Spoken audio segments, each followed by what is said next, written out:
O céu e o inferno, justiça divina, segundo o Espiritismo. Por essa doutrina, apenas uma parte dos demônios está no inferno. A outra vaga em liberdade, envolvendo-se em tudo que aqui se passa, dando-se ao prazer de praticar o mal, e isso até o fim do mundo, cuja época indeterminada não chegará tão cedo, provavelmente.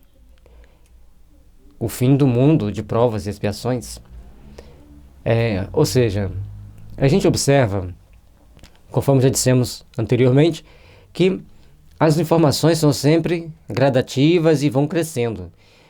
A partir desses dados que Kardec foi compilando, lendo, ele montou a estrutura do nosso entendimento, ajudado pelos Espíritos, é claro, de como seria o inferno. Ele colocou, ajudado pelos Espíritos, é claro, um conjunto de regras mostrando para nós as condições da alma, que é o Código Penal da vida futura, que vai mostrando para nós as responsabilidades, as consequências das nossas ações. E por isso, todos nós vamos tomando aqui nossas ações, nossas atitudes, e um dia responderemos por ela. É importante nós entendermos por esse prisma, para que possamos, então, estar sempre aprimorando os nossos conhecimentos e o nosso entendimento. E outro detalhe, quando mostra aqui que uma parte do demônio fica no inferno, e a outra fica andando em torno da terra, aqui tem uma parte da verdade. No livro Libertação fica bem claro isso. Grupos de espíritos ficam na região subcostal, né, sempre lá para baixo da terra, e como o espírito não é matéria, ele trafega naturalmente, como se nada existisse ali, como se fosse um local vaporoso, como nós estamos aqui sobre a terra, porque ele não tem matéria. Então a densidade dele é pesada, ele desce e trafega na parte subcrostal, abaixo da terra. E um outro grupo acima da terra, outro grupo acima um pouco, outro grupo acima um pouco, e assim vai sucessivamente. Não existe um local determinado, uma pavimentação para falar daqui para cima é assim, daqui para baixo é assim, não. Eles estão ali de acordo com o seu peso específico, e dentro daquele peso específico ele vai enxergar o solo que ele pisa. Peso específico, ou melhor, densidade específica, né? O solo que ele pisa, e assim vai estar em vários níveis. Não está de tudo errado. É só trocar a palavra demônio por espíritos, que está mais ou menos certo. Mais ou menos. Porque depois a doutrina espírita veio ampliar esse conceito e aperfeiçoar, conforme a gente vai vendo ao decorrer dos nossos estudos, principalmente na parte do André Luiz. Mas por que uma tal distinção? Serão estes menos culpados? Certo que não. A menor que se não revezem. Como se pode inferir destas palavras, enquanto uns ficam na tenebrosa morada, servindo de instrumento da justiça divina, contra as almas infelizes que seduziram. E normalmente são almas infelizes que foram seduzidas pelo mal. Eles se apegam a esse mal, ficam presos a esse mal, pela consciência culpada, pelos padrões vibratórios, pela afinidade. Então eles ficam presos. Nos mais variados níveis existenciais, nós estaremos presos ao nível consciencial que nós estivermos. Cada um de nós vamos estar dentro de um patamar de entendimento e de evolução, até que um dia estejamos realmente evoluídos e em paz. Suas ocupações consistem, pois, em martirizar as almas que seduziram. Assim não se encarregam de punir faltas livre e voluntariamente cometidas, porém, as que eles próprios provocaram.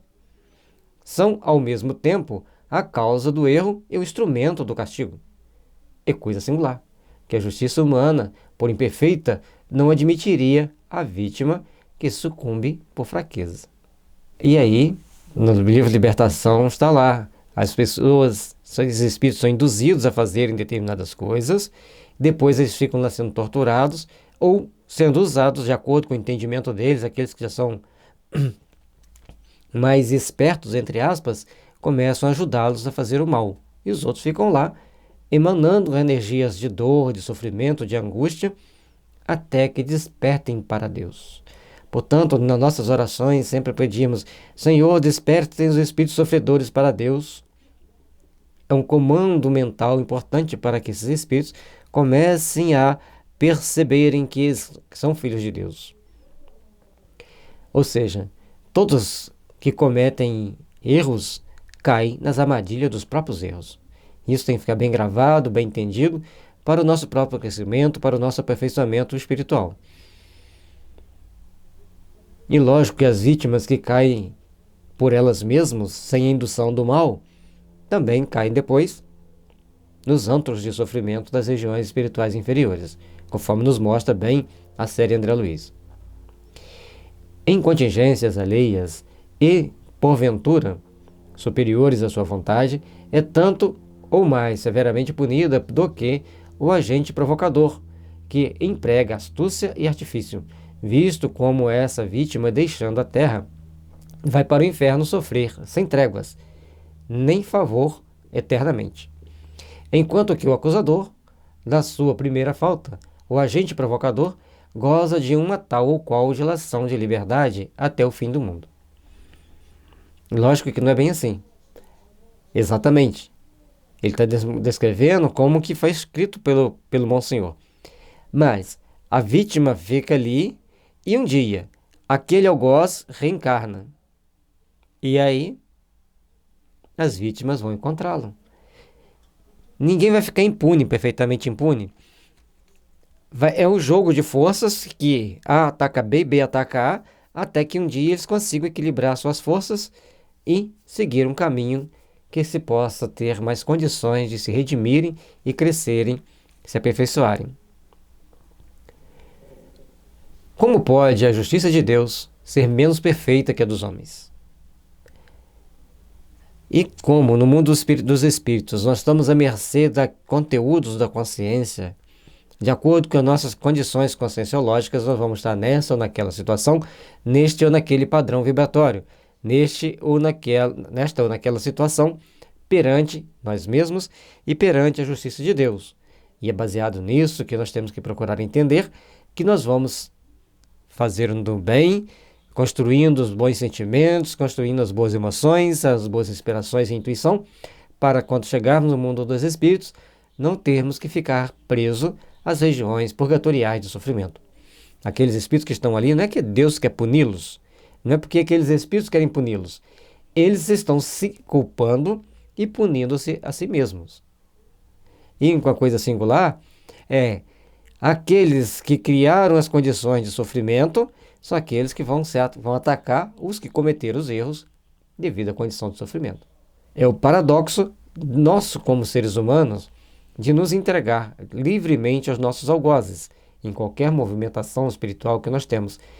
Portanto, vamos procurar atender bem os nossos sentimentos. Quando Jesus disse, onde estiver seu tesouro, aí está vosso coração, procuremos, então, estar com o tesouro do coração nas coisas boas, nas coisas da luz, e procurarmos evitar tudo aquilo que venha nos trazer remorso, que venha nos trazer arrependimento. Procurando fazer o bem sempre, trabalhando na edificação do bem, criando sintonia com os bons espíritos, com os espíritos do bem, porque todas as ações más nos vinculam ao mal, e de acordo com a nossa consciência e o nosso poder magnético, seremos usados ou torturados por aqueles espíritos que se comprazem no mal.